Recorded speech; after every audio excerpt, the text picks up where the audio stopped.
आप देख रहे हैं समाचार एजेंसी ऑफ इंडिया में साइन न्यूज। वर्तमान समय में विक्रम संवत 2081 एवं अंग्रेजी साल 2024 का श्रावण माह चल रहा है।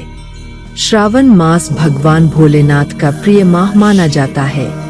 इस माह में अगर आप देवाधिदेव महादेव ब्रह्मांड के राजा भगवान शिव की आराधना करते हैं तो भोलेनाथ बहुत जल्दी प्रसन्न हो जाते हैं।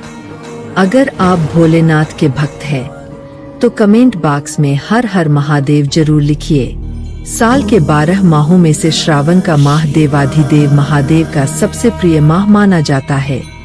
इस महीने में भगवान शिव की आराधना करने से भोलेनाथ बहुत ही जल्दी प्रसन्न हो जाते हैं। वैसे सांसारिक मूल्यों की तलाश के लिए जीवन में शिव तत्व की खोज बहुत आवश्यक है।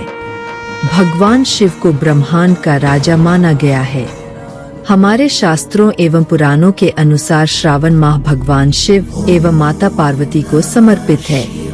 भगवान शिव को श्रावण का महीना अत्यंत प्रिय है। आचार्य तुलसीदास जी ने रामचरितमानस में श्रावण माह के बारे में लिखा है। हर्षे हेतु हेरी हर ही को, किए भूषण तिय भूषण ती को, नाम प्रभाव जान सिवनी को, कालकूट फलु दीन अमी को। भगवान शिव सदैव तपस्या, ध्यान व चिंतन के पथ पर चलते हैं। माना जाता है कि इससे उनको शक्ति और ऊर्जा प्राप्त होती है। इस शक्ति के कारण ही वे अभय होते हैं और ऊर्जा के कारण प्रभुत्व की कामना नहीं रहती है। ऊर्जा का विस्तार ही शिव को असीम और अनंत बनाता है। अपने अंदर ऊर्जा के विस्तार के कारण शिव नृत्य करते हैं और खुद के अंदर प्रकृति के विभिन्न शक्ति रूपों को देखकर प्रसन्न होते हैं। भगवान शिव को सावन या श्रावण का माह बहुत प्रिय है, क्योंकि प्रकृति अपने संपूर्ण रस, उन्माद, वैभव और रंगों के साथ अटखेलियां करती है। सावन एक अवसर देता है कि हम अपने अंदर की ऊर्जा, अंदर निहित शक्तियों की प्रकृति की शक्तियों को बेहतर तरीके से जान ले। हम जन्म लेते हैं, भोजन करते हैं, अध्ययन करते हैं, खेलते कूदते हैं, सीखते हैं और इसके साथ ही हमारा विकास भी होता है। इसे ही प्रकृति माना जा सकता है। हम प्राकृतिक शक्तियों के अधीन हैं, वह हमें बाध्य करती है। लेकिन जब हम आध्यात्मिक रूप से जाग जाते हैं तब हमारा साक्षात्कार इस लोक के राजा देवाधिदेव महादेव भगवान शिव से होता है। इसके लिए संयम, स्वाध्याय, नियंत्रण और ऊर्जा की आवश्यकता होती है। यह सब कुछ हमें तप, ध्यान और चिंतन से ही प्राप्त होगा। माना जाता है कि सावन इसके लिए अनुकूल महीना है। माता पार्वती ने तप और ध्यान के माध्यम से ही भगवान शिव को पाया, इसलिए मनुष्य भी दिव्य प्रकृति और उसके परम सत्य को जानने का अधिकारी है। श्रावण माह भी हमें उस परम सत्य को जानने के लिए आध्यात्मिक स्वतंत्रता का संदेश देता है। श्रावण माह वर्षा एवं हरियाली का समय होता है और यह अति मनमोहक समय होता है, जो आपके मन को पूरी तरह न केवल प्रफुल्लित करता है वरन ऊर्जा से भर देता है। श्रावण माह का प्रत्येक दिन महत्वपूर्ण है, लेकिन श्रावण माह में सोमवार का विशेष महत्व है। इसका विशेष फल है। श्रावण माह में भगवान भोलेनाथ का पूजन अर्चन करने तथा जलाभिषेक, रुद्राभिषेक, जप इत्यादि का विशेष फल है।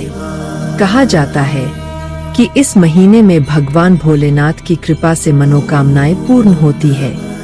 इस श्रावण माह में रामचरितमानस एवं राम नाम संकीर्तन का विशेष महत्व है। पौराणिक मान्यताओं के अनुसार श्रावण के महीने में माता पार्वती ने तपस्या करके भोलेनाथ को प्रसन्न किया था और उन्हें पति रूप में प्राप्त किया था।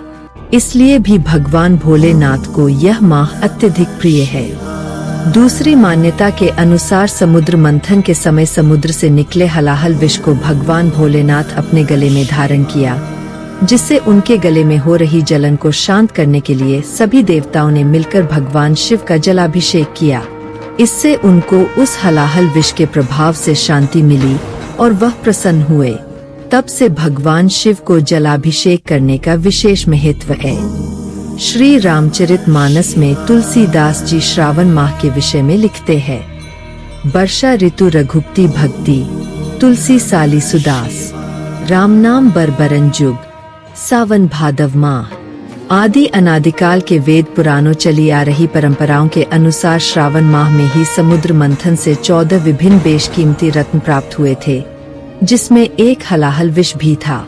इस विष को शिवजी ने अपने गले में स्थापित कर लिया था, जिससे उनका नाम नीलकंठ पड़ा। विष की जलन रोकने के लिए सभी देवताओं ने उन पर गंगा जल डाला। देखा जाए तो संपूर्ण श्रावण माह ही भगवान शिव की खूबियां से भरा है। महादेव की तरह यह सावन का महीना भी भीषण गर्मी वाले ग्रीष्म काल में तपती धरती को बारिश से तृप्त करता है। जीव जंतु और प्रकृति का यह सृजन का काल है। सावन का स्वागत करना है तो अपने अंदर से ईर्ष्या, द्वेष, भय, क्रोध और अहंकार को मिटाना होगा।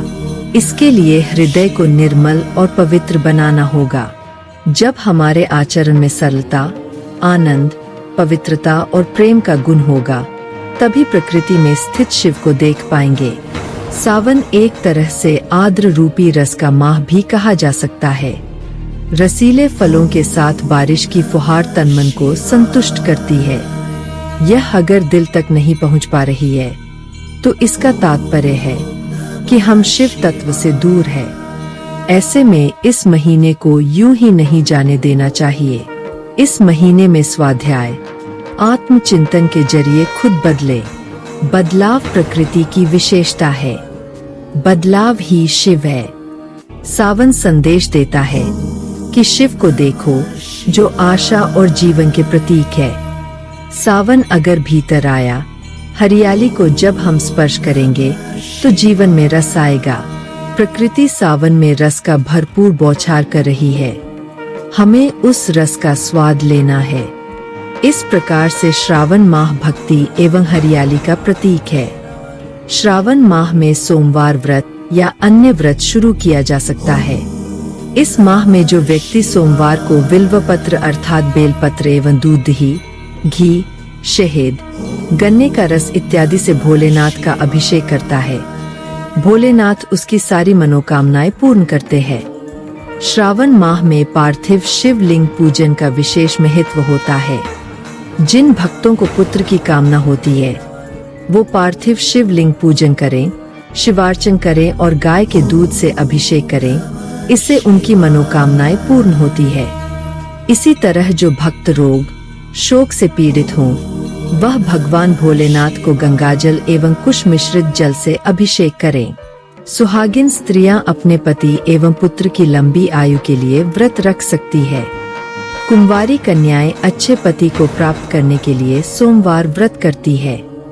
जो भक्त जिस कामना को लेकर भोलेनाथ के दरबार में जाता है और श्रद्धा से पूजन पाठ करता है, उसकी मनोकामनाओं की पूर्ति होती है।